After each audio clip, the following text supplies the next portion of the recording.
Baik, selamat siang Ibu. Perkenalkan nama saya Caitlin Kishanenggolan dengan NIM 10202307. Di sini saya akan membahas tentang mengidentifikasi kerangka teoritis dan penyusunan hipotesis. Pengertian kerangka teoritis. Kerangka teoritis adalah kerangka yang berisi penjelasan mengenai teori apa yang akan digunakan dan dijadikan landasan atau acuan oleh peneliti, yang juga disertai dengan asumsi teoritis untuk menjelaskan fenomena yang akan diteliti oleh seorang peneliti. Peranan kerangka teoritis dalam penelitian itu memberikan kerangka pemikiran bagi peneliti, membantu peneliti dalam menyusun hipotesis penelitian, memberikan landasan yang kuat, mendukung permasalahan peneliti secara logis dan runtut. Kelima, membantu dalam membangun ide-ide yang diperoleh dari hasil penelitian. Nah, adapun langkah-langkah menyusun kerangka teori. Yang pertama, memahami secara mendalam topik peneliti yang akan diteliti. Yang kedua, variabel peneliti adalah konsep atau faktor yang akan diteliti dan diukur dalam penelitian. Variabel dibagi menjadi variabel independen dan dependen. Yang ketiga, setelah mendapatkan teori-teori yang relevan, langkah selanjutnya adalah menyusun kerangka teori. Yang keempat, setelah mendapatkan teori-teori yang relevan, langkah selanjutnya adalah menyusun kerangka teori, yang dimana kerangka teori yaitu struktur konseptual yang mengatur hubungan antara variabel-variabel penelitian. Yang kelima, hipotesis adalah pernyataan yang diajukan sebagai prediksi atau jawaban terhadap pernyataan peneliti. Yang keenam, menguji hipotesis yang diajukan. Yang ketujuh, setelah selesai menguji hipotesis, peneliti menarik kesimpulan dari hasil penelitian, apakah hipotesis terbukti atau tidak.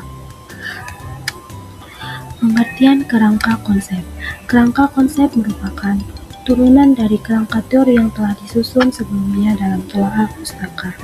Kerangka konsep ini visualisasi hubungan antara berbagai variabel yang dirumuskan oleh peneliti setelah membaca berbagai teori yang ada dan kemudian menyusun teorinya sendiri. Adapun tujuan membuat kerangka konsep yaitu memberikan penjelasan secara visualisasi hubungan variabel-variabel peneliti. Yang kedua, meningkatkan ketajaman pemahaman tentang variabel yang akan diteliti. Yang ketiga, meningkatkan ketajaman pemahaman tentang variabel yang akan diteliti. Dan yang keempat, dijadikan bahan untuk pemilihan jenis desain penelitian. Adapun syarat kerangka konseptual yang baik yaitu yang pertama, variabel yang jelas. Yang kedua, hubungan antar variabel peneliti perlu menjelaskan hubungan antar variabel yang akan diteliti. Yang ketiga, kejelasan dan kemudahan pemahaman penyajian kerangka. Pengertian hipotesis. Hipotesis berasal dari kata hupo dan tesis. Hupo yang artinya sementara atau lemah keberadaannya, dan tesis artinya pernyataan atau teori, sehingga hipotesis pada dasarnya mencari pengertian preposisi atau anggapan yang mungkin benar dan sering digunakan sebagai dasar pembuatan suatu keputusan.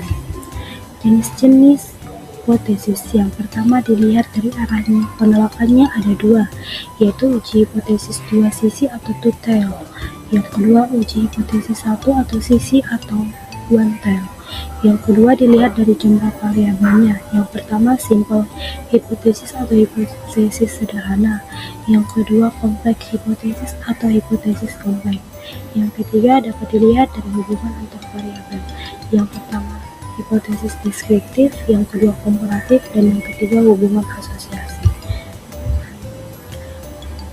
Menentukan hipotesis ada tiga cara, yaitu memiliki banyak informasi tentang masalah yang akan dipecahkan. Yang kedua, memiliki kemampuan untuk memberikan keterangan tentang tempat. Yang ketiga, memiliki kemampuan untuk menghubungkan suatu keadaan dengan keadaan yang lain. Ada dua bentuk rumusan hipotesis. Yang pertama, pernyataan tentang hubungan yang diharapkan antara dua variabel atau lebih yang dapat diuji secara empiris. Yang kedua, membuktikan ada tidaknya hubungan pengaruh antar dua variabel.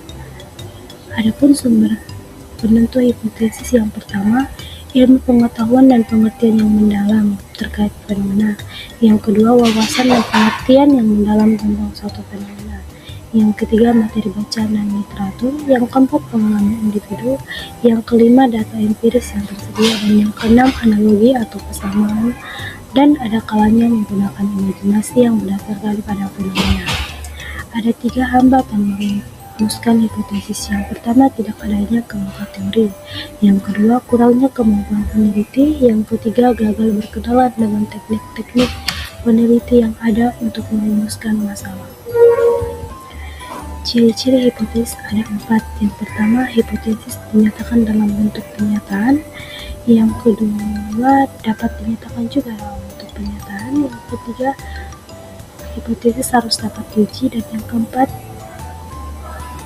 dapat diuji yang berarti suatu hipotesis baru mengandung atau terdiri dari variabel yang dapat diukur dan dapat dibanding-bandingkan. Langkah-langkah dalam menguji hipotesis. Yang pertama, merumuskan H1 dan H1 dengan jelas sesuai dengan persoalan. Yang kedua, memiliki uji statistik. Yang ketiga, menentukan taraf kesignifikannya. Yang keempat, menghitung statistik uji berdasarkan data. Yang kelima, menentukan nilai kritik atau daerah kritik pengujian. Dan yang keenam, membuat kesimpulan. 3 macam kesalahan yang mungkin terjadi, yaitu kesalahan yang jenis pertama menolak HO yang benar, kesalahan jenis kedua menerima HO yang salah, dan kesalahan ketiga kesalahan merumuskan hipotesis. Ciri hipotesis yang pertama, rumusan dalam kalimat deklaratif. Yang kedua, rumusan mengekspresi macam hubungan antara dua variabel atau lebih. Yang ketiga, operasional, yaitu memungkinkan untuk pembuktian secara empirik. Yang keempat, berkaitan dengan teori yang telah mapan. Dan yang kelima, cakupan yang jelas, singkat, dan spesifik. Kasus yang pertama, seorang mahasiswa melakukan penelitian di instalasi rekam medis Rumah Sakit Mitra Sehat dengan judul Rekam Medis yang mengikuti pelatihan rekam medis elektronik memiliki tingkat ketepatan pengisian rekam medis dengan tinggi dibandingkan yang tidak mengikuti pelatihan. Jenis hipotesis tersebut termasuk ke dalam. Menurut saya jawabannya adalah C.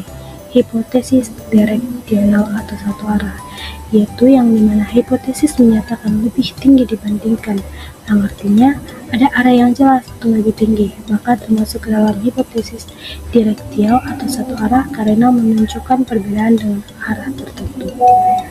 Yang kedua, seorang perekam medis sedang meneliti tentang pengaruh faktor SDM, infrastruktur IT, dan dukungan manajemen terhadap keberhasilan implementasi rekam medis elektronik. Hipotesis terdapat pengaruh faktor SDM, infrastruktur IT, dan dukungan manajemen terhadap keberhasilan implementasi rekam medis elektronik.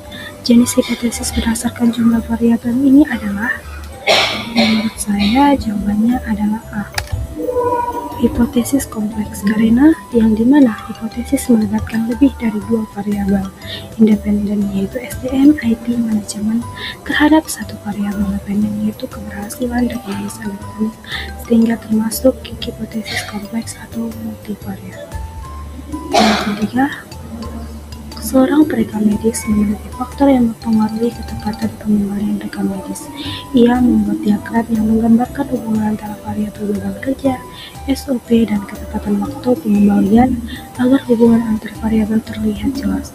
Hal tersebut menunjukkan tujuan membuat kerangka konsep ini, yaitu jawabannya adalah A. Memberikan visualisasi hubungan antara variabel peneliti, yang dimana adapun tujuan membuat kerangka konsep ini yaitu yang pertama memberikan penjelasan secara visualisasi hubungan variabel, yang kedua meningkatkan ketajaman pemahaman tentang variabel, yang ketiga mempertegas ruang lingkup penelitian, dan yang keempat dapat dijadikan bahan untuk pemilihan jenis desain penelitian.